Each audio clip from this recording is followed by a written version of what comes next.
What's up, YouTube? It's your girl Nina K. Simone, and today I am here to review Love and Hip Hop Season 2, Episode 2. I kind of like this episode a little more than Episode 1, but let's just go ahead and get into it. So, of course, after the fight, Stevie J went and spent the night at Joseline's. Joseline telling Stevie she don't want him no more. Mimi been with him for 15 years, and that bitch got wrinkles. She don't want no damn wrinkles. She ready to be a star. And I'm like, girl, Stevie J did not make you a goddamn star. Mona Scott Young made you a star. The bloggers and the vloggers made you, well, not a star, relevant, shall we say. The viewers, Hell Radio made you relevant. Just because off of the things on the show, I wouldn't be still focusing on Stevie J promising to make you a star, because this show has given you a platform. You don't need Stevie J or no man to get the job done. Now then, Erica and Scrappy talking about how neither one of their mothers believe they're gonna get married. Scrappy lying, talking about Mama D is okay with the whole arrangement. And I'm like, did you just look that girl in her face and lie to her? Don't do that, Scrappy. Don't do that. Your mama may be pretending, because I did see later on in the episode she was pretending like she was with you, but you know that she's still plotting for old Bucky to get with you. And Erica said that Scrappy should talk to their mothers. He agreed to talk to her mother.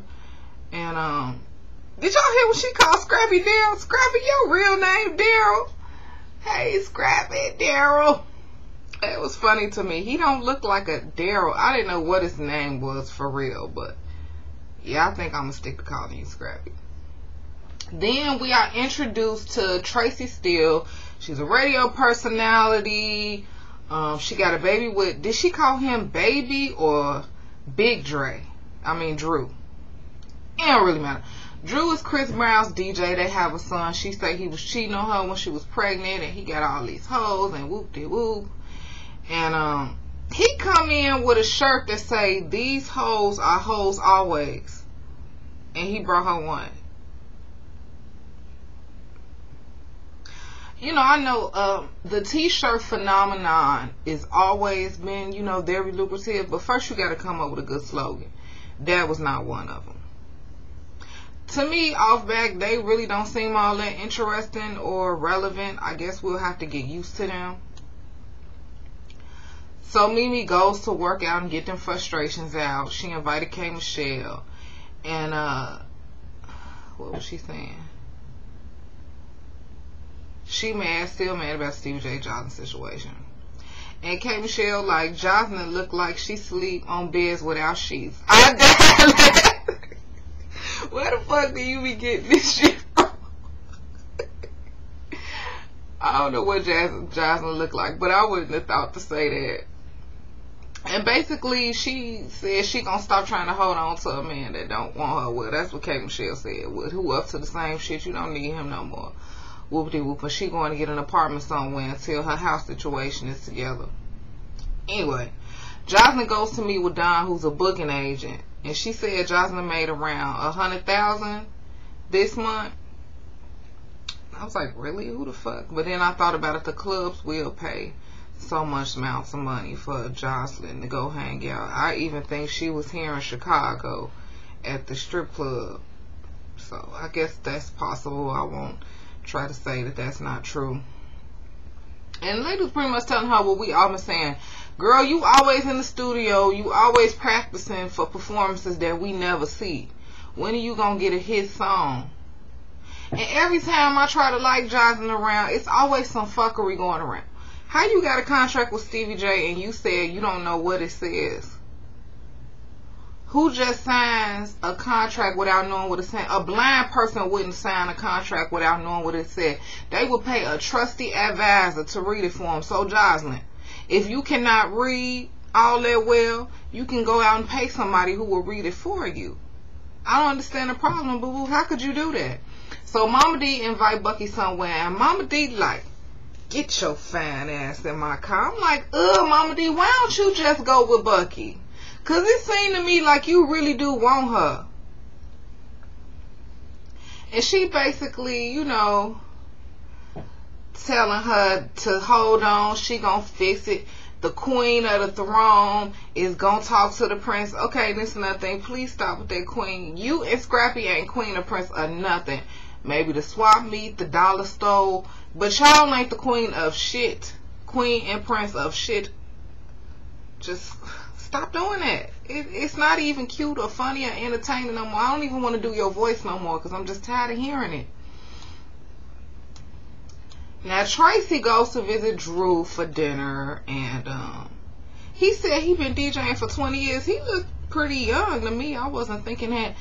And I'm thinking, you know, he got all this money and all that stuff. That's what I was thinking in my head. Because if he DJing for Chris Brown, he should have some. He should be popping. He should be rolling in dough. But apparently that don't seem to be the case. Because he mess around and asked Tracy could she give him $25,000 to invest into his sneaker shop. Talking about he wanted to be a family business. You don't have no money. You don't need her to invest in there. You must not got money like, you know, I was thinking. And so next thing you know, she's going off again like, bitch, I done gave you money and the cosign for a car and you had bitches in it. I'm not going to help you with nothing that's not benefiting me. You taking my benefits and giving it to other people. Yeah. That's all she was saying to me, girl. Like I said, Tracy, I'm not going to, you know, talk too much about you or Drew. No more than this review. Right now, y'all just not relevant to me.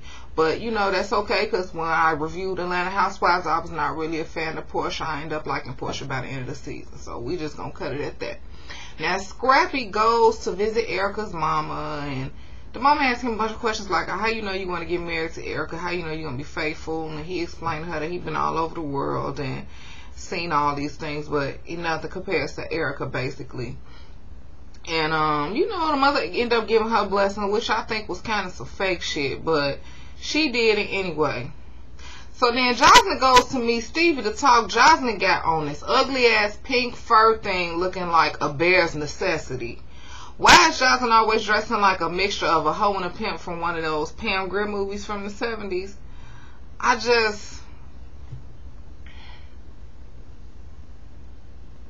don't understand it. And Stevie J dressed weird, well not weird, retarded as hell too. I don't know. Them two to me is like really, really made for each other. I swear to God. Joseline keeps saying she want a copy of the contract. Stevie trying to talk around it. Then he brought up that she haven't been giving him his 30% from the or whatever performances or things she's been doing. And she said she ain't giving him shit till she get a copy of her contract. And Stevie, you killed me. I was trying to act like a pimp. How's you a pimp and your hoe ain't giving you your money? Stop it. Mimi takes Kay to her new apartment. Mimi says Stevie J gonna flip out when he leave. Once again, Kay talking shit, talking about monkeys flip. So she told her basically this what you do. You slowly start taking your shit out. Today grab your toothbrush, tomorrow grab some clothes. I really think it would be easy for Mimi to leave, considering Stevie leave her in that house for days to go be with Joseline. I mean, if he gone for a bunch of days, you would have the opportunity to get your stuff in. You shouldn't have never been there in the first place. Mama D goes to visit Scrappy and apologizes for not approving of him and Erica. And did y'all hear Scrappy song in the background? Put them paws on him. Put them paws on him. Low key, I kind of thought it was kind of good. For real, I was sitting there rocking to it. And next thing you know, Bucky waterhead ass walk in, and Mama D trying to act like she ain't know. She said some shit like, "Oh Lord, bitch, you knew she was coming in there. Don't play with me." So Bucky come in looking like she brought her whole outfit from the beauty supply store. I'm just like, these ratchet people. She's still crying to Scrappy about she can't believe that he hurt her feelings, and he told her, you know, apologizing to this bitch for the 50th billion time. I'm sorry, I wasn't trying to hurt you. You know, whoop-de-whoop-de-bam. She talking about, I tried to hate you, but I can't. Scrappy just like, what the fuck is wrong with her? Get it through your head. And then she gonna lie and say, this was the killer that if he's happy, she wishes him all the best. And I'm like, why do women say that when they know they really mean the opposite? It's just, girl, you don't want the best for Scrappy unless he with you. So Stevie goes on to see Benzino. Is it me or does Benzino like not have a storyline? He just appeared when Stevie J go visit him. You know, Benzino crying because Stevie ain't called him, text or wrote him since last season because he been busy hanging with Joseline. And then, you know, Stevie asked if he could spend the night at his house, and Benzino told him to go home to Mimi. Really, he like, nigga, didn't you hear anything I said?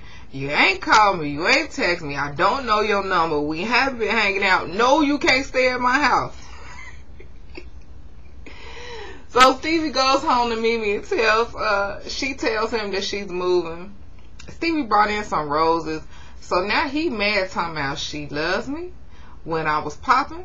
She loves me now. And she like, no, don't try to do that, because when your ass didn't have shit, I was still with you. And now you back popping and I don't want you. So no, that's not it. And, you know, Stevie J like, well, where you going? I need to see the house because I don't know if I want my daughter to stay there. You know I don't play about my daughter. She like, nigga, shut your ass up. So next thing I know, Mimi got up and she was walking away with her one bag. This stage show, one bag to take to put in her trunk. Bitch, you only had one bag at his house, really? So, you know, she going out. I guess Stevie tried to go after her or, you know, whatever, and security ended up hemming his ass up. And that was pretty much the episode.